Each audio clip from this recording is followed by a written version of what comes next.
அனைவருக்கும் வணக்கம். சுய ஜாதகங்களின் அடிப்படையில் இருள் கிரகங்கள் யோகம் செய்யும் அமைப்பை பற்றி தான் பார்க்க போறோம். எப்படி இருந்தா யோகம்ன்றத பத்தி பார்க்க போறோம். ஏன்னா நிறைய ஜாதகர்களுக்கு இந்த சந்தேகம் இருக்கு. இயற்கையாகவே ஒரு ஜாதகத்துல அவயோகம் இருள் கிரகம் அப்படின்னு பார்த்தா முழுமையாக சனி பகவான் வருகிறார். இரண்டாவதாக செவ்வாய் பகவான், செவ்வாய்.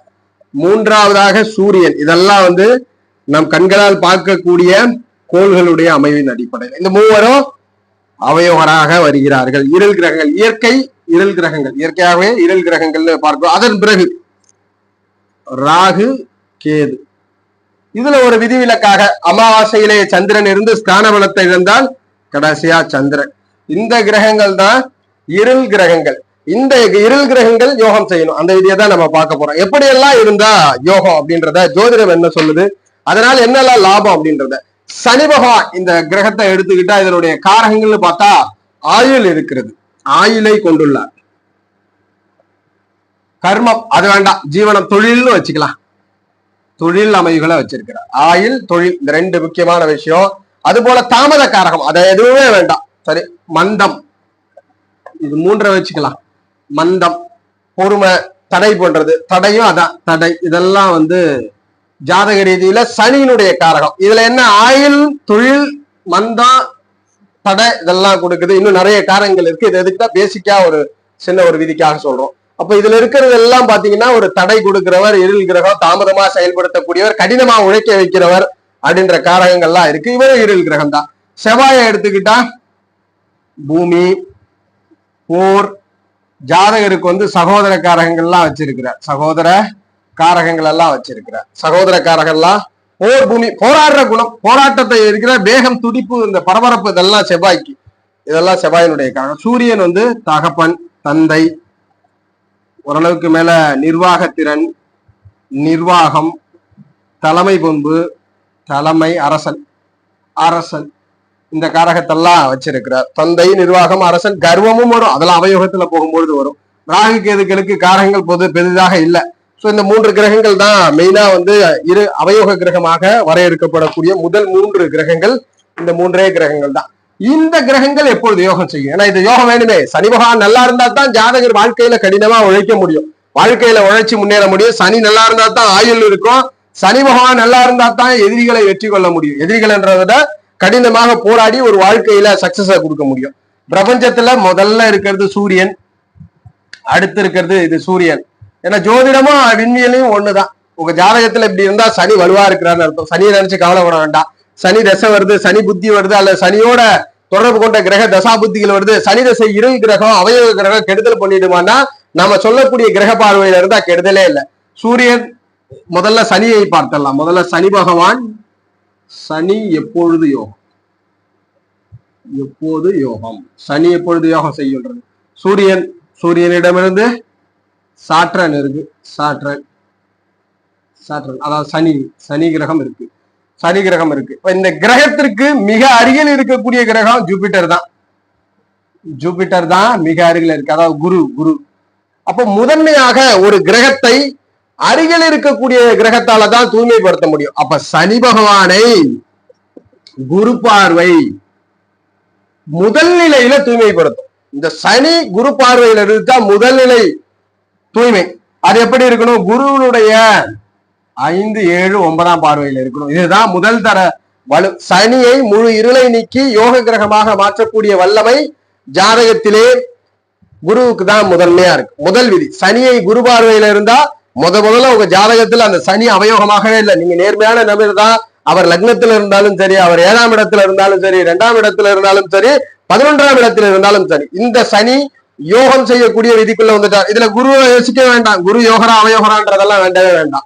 குருவனுடைய பார்வை, குருவோட தொடர்பு அது போதுமான இணைவை விட குரு பார்வை. அப்போ ஜாதக ரீதியில குரு யோகரா அவயோகரன்றதெல்லாம் தாண்டி சனி பார்வையில இருந்தா முதன்மையான வலு பெற்று விடுகிறார். அடுத்ததாக சனி பகவான் மிக தொலைவில் இருக்கக்கூடிய கிரகம், முதன்மை அது. அதற்கு பிறகு அருகிலே இருக்கக்கூடிய மெர்க்குரி. அருகிலே இருக்கக்கூடிய மெர்க்குரி அண்ட் வீனஸ், அதாவது புதன் மற்றும் சுக்கிரன், இந்த ரெண்டு கிரகங்களுடைய தொடர்புலாம் அடுத்து அடிஷனல். இதுதான் ஒரு மனித வாழ்க்கையா இருக்கட்டும், ஒரு கிரகமா இருக்கட்டும், முதல்ல தூய்மையை பெறுவது அருகில் உள்ள கிரகத்தால தான். தூய்மை சனி பகவான் குருவால தான் பெறுவார். சுக்கிர புதன் காரகங்களா மெட்டீரியல்ஸ்டா மாக்கும். மனித வாழ்க்கையில் இல்லற வாழ்க்கையா இருக்கட்டும், இதெல்லாம் பொது வெளியில ரொம்ப நல்ல மனிதரா மாற்றும் இந்த சனி குரு பார்வை. இந்த சனி சுக்கரன், சனி புதன், சுக்கரன் புதன் இந்த தொடர்புல இருக்கிறார்னா மெட்டீரியல்ஸ்ல வாழ்க்கையை வாழக்கூடியவர். ஒரு சுயநலமாகவும் இருப்பார் ஜாதகர், பொதுநலமாகவும் சிந்திப்பார், இடத்திற்கு தகுந்தார் போல சிந்திப்பார். ஆனால் இறுதியில் குடும்பத்தை காப்பாற்றுவார், தன்னை காப்பாற்றுவார், புத்தி சாதுரியத்தை வெளிப்படுத்துவார், மகிழ்ச்சியை வெளிப்படுத்துவார். அதனால தன்னை மகிழ்ச்சியா வச்சுக்கிட்டாலும் அது நல்ல விஷயம் தானே. பிறரை மகிழ்ச்சியா வச்சுக்கிறதாலும் ஜாதகர் தன்னை மகிழ்ச்சியா வச்சுக்கிட்டு பிறருக்கு தொந்தரவு கொடுக்காம இருக்கிற காம்பினேஷன். அடுத்ததாக சனி சுக்கிர புதன் இந்த காம்பினேஷன். முதன்மை குரு இருந்தா தான் ரொம்ப நல்ல விஷயம். ரொம்ப சமூகத்துல நேர்மையான மனிதர், ஹானஸ்டான பர்சன், உங்க பிறருக்காக எதையும் தொண்டு செய்யக்கூடிய நிலையை கொடுக்கும். அப்போ சூரியன் அப்படின்றத தாண்டி சனி முதல்ல யோக நிலை செய்யணும்னா குருவோட பார்வை, அடுத்ததாக சுக்கிர புதன் பார்வை. இந்த 3 பார்வையில உங்க ஜாதகத்துல இருந்துச்சுன்னா சனி இருள் கிரகமா இருக்கிறார், லக்ன அவயோகரா இருக்கிறார், அதெல்லாம் பிரச்சனையே இல்லை. நீங்க சனியினுடைய காரகங்களினால் அவயோகத்தை அனுபவிக்க மாட்டீங்க. சனியினுடைய காரகத்தினால் அவயோகத்தை அனுபவிக்க மாட்டீர்கள் அப்படின்றது விதி. அடுத்ததா செவ்வாய். சனி பார்த்தாச்சு. செவ்வாய் யோக நிலை. யோக நிலை கொஞ்சம் லெட்டர் பேட எழுதி பழக்கம்ல. செவ்வாய் யோக நிலை. யோக நிலை ஜோதிடம் நிறைய அப்பாயின்மெண்ட்ல நம்ம வார்த்தைகளால சொல்லும் பொழுது புரியலன்ற கமாண்டுக்காக தான் நம்ம இதையே ப்ரிப்பேர் பண்ணியிருக்கிறோம். அதனால கொஞ்சம் ஹேண்ட் ரைட்டிங்க புரியலன்னா கூட சொல்லும் பொழுது அதை சிங்க் பண்ணீங்கன்னா உங்களுக்கு கொஞ்சம் புரியும். செவ்வாயினுடைய யோக நிலை மறுபடியும் சூரியன், செவ்வாய் இருக்கிறார், மார்ஸ், மார்ஸுக்கு அதாவது செவ்வாய்க்கு மிக அருகில் இருக்கிறது. செவ்வாயை விட அடுத்த கொஞ்சம் டிஸ்டன்ஸ்ல ஜூபிட்டர் இருக்கிறார். ஜூபிட்டர் குரு இருக்கிறார். ஆனால் செவ்வாய்க்கு மிக அருகாமையில் இருப்பது 3 தான், சந்திரன் தான். அதாவது கிரகம் அப்படின்றது கொடுத்திருக்கு. பூமியோட துணைக்கோளா இருந்தாலும் மூன், அதாவது நிலா, சந்திரன் தான் முதன்மையா இருக்கு. அப்ப செவ்வாயை முதல் நிலையில் தூய்மைப்படுத்துவது சந்திரன்.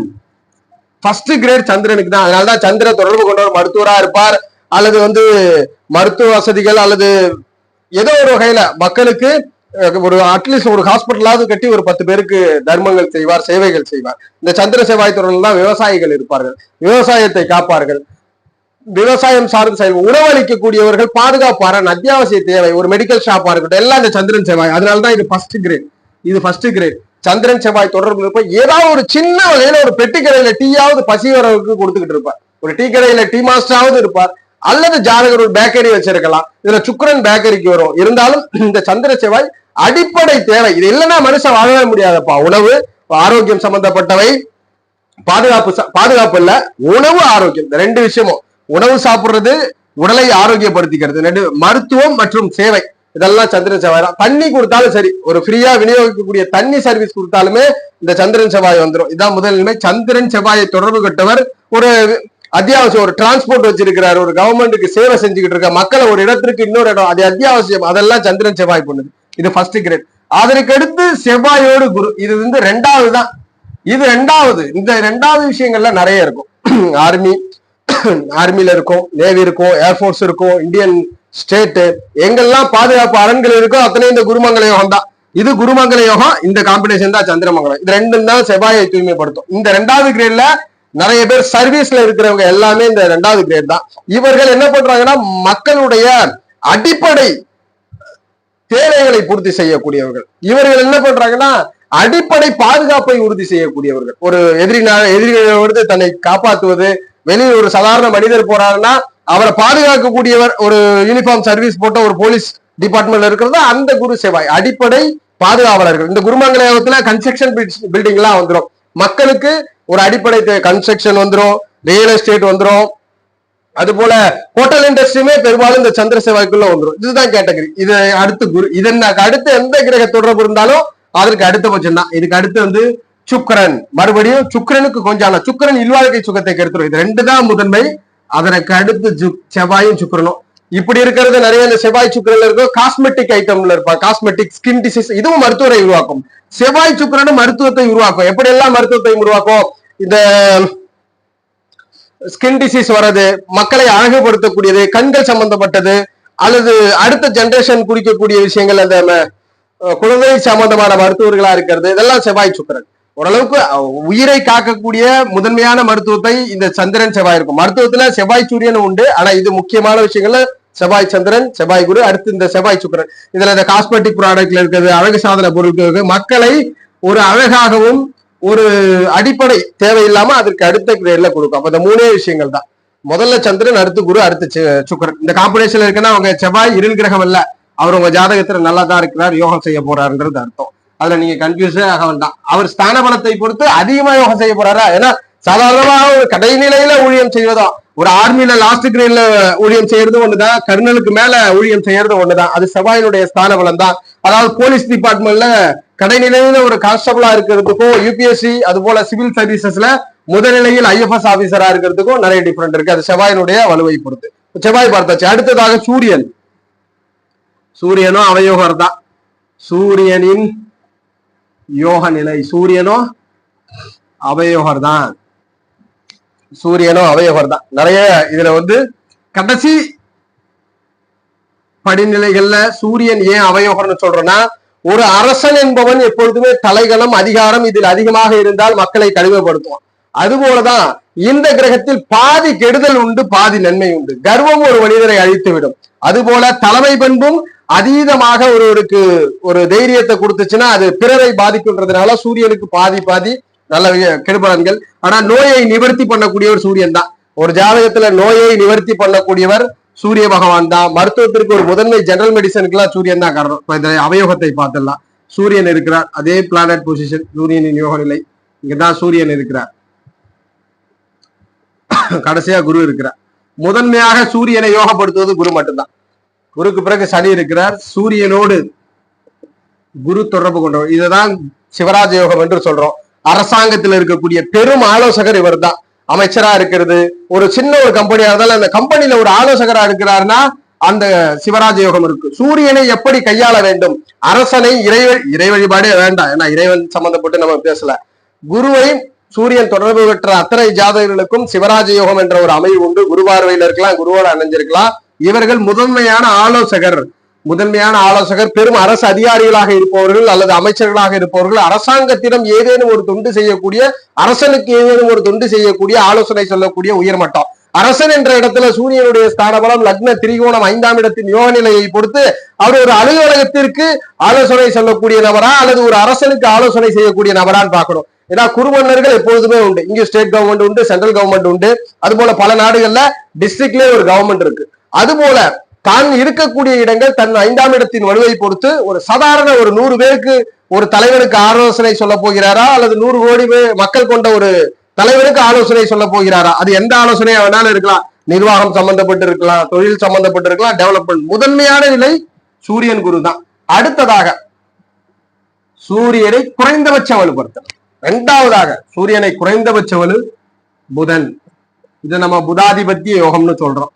இது என்ன பண்ணும்? சூரியனும் புதனும் நிறைய ஜாதகத்துல ஒன்னா தானே இருக்கும். ஏன்னா மெர்க்குரி பாத்தீங்கன்னா அடுத்து சூரியனுக்கு அடுத்து மெர்க்குரி, அதுக்கு அடுத்து வீனஸ். நிறைய ஜாதகங்கள்ல சூரியன் புதன் ஒன்னா இருக்கும், சூரியன் புதன் சுக்கிரனும் ஒன்னா இருக்கும். இது காம்பினேஷன், இதை மாத்த முடியாது. ஏன்னா முன்பின் 3 ராசி கட்டத்துக்கு மேல போக போறது இல்லை. அப்ப சூரிய புதன் தொடர்பு கண்டிப்பா ஒரு 60% ஜாதகங்கள்ல இருக்கும். 60% ஜாதகங்கள்ல சூரியனும் புதனும் தொடர்பில் இருக்கும். இந்த காம்பினேஷன் இருக்கு அப்படின்னா ஜாதகத்துல இந்த புதாதிபத்திய யோகம் என்ன கொடுக்கும்னா புத்தி சாமர்த்தியம் கொடுக்கும். எந்த இடத்தில் எதை எப்படி செய்ய வேண்டும் என்ற திறமையை கொடுக்கும், நினைவாற்றலை கொடுக்கும். நினைவாற்றல் நிறைய பேர் பாத்தீங்கன்னா நல்ல பையனுடைய ஜாதகங்கள்ல, என்னுடைய பெண்ணுடைய ஜாதகத்துல புதாதிபத்தியம் இருக்கு, ஆனா பெரிதா படிக்கிறது இல்லையா அப்படின்னா இது கல்வி சார்ந்து கொடுக்குதா அப்படின்னா கண்டிப்பா கிடையாது. கல்வி சார்ந்து என்பது நடக்கும் தசா புத்தியும் 4ஆம் இடத்தின் வலுவை பொறுத்து. சமூகத்திற்கு நான் மக்கள் மத்தியில் பட்டம் பெற்றவரா அல்லது அந்த காலங்களிலே இருந்தது குருகுலங்கள்ல எல்லாரும் போயெல்லாம் படிக்க முடியாது, ஒரு சிலர் தான் படிக்க முடியும். இப்ப எல்லாருமே படிக்கலாம். அப்படி படிச்சாலும் ஏட்டிலிருந்து கிடைக்கக்கூடிய அந்த ஒரு ஒரு ஒரு சமூக ரீதியான ஒரு அங்கீகாரத்தை இந்த புதாதிபத்திய யோகம் கொடுக்காது. அதுக்கு இது கிடையாது. இந்த புதாதிபத்திய யோகம் மனிதனின் இயல்பான பிரசன்ஸ் ஆஃப் மைண்ட், புத்தி சாமர்த்தியம், புத்தி திறமைகள். அதனாலதான் நிறைய பேர் பாத்தீங்கன்னா அதீத கல்விகள் பயின்றாலும் பெரும் யோசனைகள் இருப்பதில்லை. அதனாலதான் நிறைய இடங்கள்ல யோசனை செய்பவர்களுக்கு கல்விகளை முக்கியமாக கொடுக்கறதும் இல்லை. அந்த அமைப்புல இது 2ஆம் நிலை. அறிவு கொடுக்கும், திறமை கொடுக்கும், எதை எப்படி எங்க செய்யணும்னு கொடுக்கும். அது போல கற்பனை ஆற்றலையும் கொடுக்கும். நிறைய படைப்பாளிகள், அதுவும் சினிமா துறையில இருக்கிறவங்களா இருக்கட்டும், கவிதை எழுதுறவங்களா இருக்கட்டும், புலவர்களாகட்டும், நிறைய விஷயங்களை கற்பனையில் கண்டுபிடிப்பவர்களுக்கு இந்த புதாதிபதி யோகம் சிறப்பாக செயல்படும். இந்த 2 நிலைகளும் நல்ல ஒரு யோக நிலைகள். சூரியன் புதன் இது 2 தான். 3வதாக சூரியன் சுக்கிரன்லாம் அந்த அளவுக்கு சாதகம் இல்லை. அதுலாம் நிறைய சிற்றின்பம் சார்ந்த சில சாதகம் இல்லாத பலன்கள் இருக்கு. சூரியனின் யோக நிலை இந்த 2 நிலைகள் தான் அதீதமான யோகம். அதற்கடுத்து அவருடைய ஸ்தான பலம் தனியா கூட இருக்கலாம், ஆனா அந்த அளவுக்கு முதன்மையான யோகங்களை கொடுக்கிறது. ராகு கேது இது ஒரு கான்ட்ரவர்சியான ஒரு அமைப்பு. இருப்பினும் ராகு கேது யோக நிலை இதை நம்ம எப்படி எடுத்துக்கலாம்னா, நம்மளுடைய மனநிலைமை சம்பந்தப்பட்டு ஒரு ஜாதகர் குற்றம் செய்வதை தன் வாழ்க்கையின் லட்சியமாக வச்சிருப்பா. ஒரு குற்றம் செய்கின்றத பெரிதாக எடுத்துக்க மாட்டார். நான் மனிதனாக பிறந்தேன், எதை வேண்டுமானாலும் செய்வேன், எனக்கு மகிழ்ச்சி வேண்டும் அப்படின்னு எண்ணம் இருக்கும் ஒருத்தருக்கு. ஒரு சிலர்லாம் நான் வாழ்ந்தா இப்படித்தான் வாழ்வேன், நேர்மை பண்போட வாழ்வேன் அப்படின்னு சொல்றவரா இருப்பார். இது பிரபஞ்சத்துல எங்க இருக்குன்னே இன்னும் ஒண்ணு. சில நோடல் பாயிண்ட்களை வச்சு ரிசர்ச் தான் இருக்கு. ஆனா ராகு கேதுக்கள் இல்ல. ஜோதிடம் சொல்றது அதான், ஒரு மனிதன் நல்லவனாகவும் வாழலாம், கெட்டவனாகவும் வாழலாம். அவரோட விதிப்படி கிரகத்தினுடைய வலுவை பொறுத்து அவர் கெட்டவராகவும் இருப்பார், நல்லவராகவும் இருப்பார். தான் மட்டும் நல்லா இருக்கும்னு நினைப்பவராக இருப்பார், பிறரும் நல்லா இருக்கிறவராக இருப்பார். ராகு கேதுக்களை பொறுத்த வரைக்கும் யோகம் செய்யும் நிலை அப்படின்னு எடுத்துக்கிட்டா சக மனிதனுடைய மனநிலை தான். அப்ப எப்பொழுதுமே லக்ன திரிகோணாதிபதி, லக்னத்திற்கு 5, 9 லக்னாதிபதி, இந்த காம்பினேஷன் தான் முக்கியம். மற்றபடி யோகமும் இல்ல, அவயோகமும் இல்ல. நல்லவனா இருந்தாலும் பிரச்சனை இல்லை, கெட்டவனா இருந்தாலும் பிரச்சனை இல்லை. ஆயுள் இறுதி உண்டு. நல்லவராக இருந்தாலும் அதே ஆயுள் தான், கெட்டவராக இருந்தாலும் அதே ஆயுள் தான். இப்ப ராகுக்கு யோகம் இல்லை. யோகம்னு வந்துட்டா ஒரு கெட்டவருக்கு என்ன நினைக்கும்? கெடுதல் செய்வதில் தான் அதிக சந்தோஷம் கிடைக்கும். ஒரு நல்லவருக்கு நன்மை செய்வதில் தான் அதிக நல்லது கிடைக்கும். அதனால அது அவர்களுடைய தனிப்பட்ட சம்பந்தம் என்பதனால், ராகு கேதுக்கள் இருள் கிரகம் என்பதனால் லக்ன திரிகோணாதிபதிகளே முடிவு கொள்வார்கள். சில ஜாதகங்கள்ல திரிகோணாதிபதிகள்ல அதுலயும் யோகர்கள் உண்டு. எப்படி எடுத்துக்கலாம்? மேஷ லக்னமா எடுத்துக்கிறீங்கன்னா மேஷம் அது பெருசா போகும். இருந்தாலும் திரிகோணாதிபதிகள் எடுத்துங்க. மேஷத்திற்கு சூரியன் 5க்கு அதிபதி, 9ஆம் அதிபதி குரு, லக்னாதிபதி செவ்வாய். இதுல என்ன பண்ணும்? இந்த ராகு கேதுக்களோட சூரியன் தொடர்பு கொள்வதுன்னா சாதகம் இல்ல, செவ்வாய் தொடர்பு கொள்வதுனா ஜாதகம் இல்ல. அதே குரு தொடர்பு கொண்டுட்டா இந்த மனிதர் நேர்மையான மனிதராக இருப்பார், நல்ல பலன்கள் இருக்கும். ஒருவேளை லக்னாதிபதி செவ்வாயோடு சனி இருக்கிறார், ஜாதகம் ரொம்ப மோசமானவர். இப்ப இந்த மோசமான நபருக்கு போயிட்டு இந்த குருவோட தொடர்பு தான் ராகு தசை, அவயோக தசை தான். இதே மோசமான நபருக்கு செவ்வாயே தொடர்பு கொள்றார், இல்ல சூரியன் தொடர்பு, அதீதமான யோக தசை, பெரும் கிரிமினலா இருப்பார், பெரும் அக்யூஸ்டா இருப்பார். ஆனா என்ன, அவருடைய மனநிலைமை நிம்மதியா இருக்கும், லக்னாதிபதியை பொறுத்து. அதேதான் அடுத்த லக்னம் மேஷ லக்னத்திற்கு பார்த்தாச்சு. ராகு கேதுக்கள் யோக நிலை எப்பொழுதுமே இது ரொம்ப கான்ட்ரவர்சியான விஷயம். ஏன்னா தனி மனிதனுடைய மனநிலையை பொறுத்துதான் எல்லாம் அமையும். அந்த வகையில ரிஷபம் எடுத்துக்கிட்டீங்கன்னா அதேதான். ரிஷபத்திற்கு 5ஆம் அதிபதியா புதன் வருவார், சனி வருவார், சுக்கிரன் வருவார். இப்ப ராகு கேதுகளோட சனி சம்பந்தப்படுது. இதை முதல்ல வச்சலாம். சுக்கிரன் இருக்கிறார், இந்த சுக்கிரனோட புதன் தொடர்பு கொண்டு இருக்கிறார், அல்லது ஜாதக ரீதியில குரு பார்வையில இருக்கலாம், தப்பு இல்லை, சுக்கிரன் இருக்கலாம். இப்படி எல்லாம் இருக்கிறாருன்னா இவர் கொஞ்சம் நல்ல மனிதராக இருப்பார். லக்னாதிபதி சுக்கிரனோடு புதனும் குரு இருக்குன்னா நல்ல மனிதராக இருப்பார்.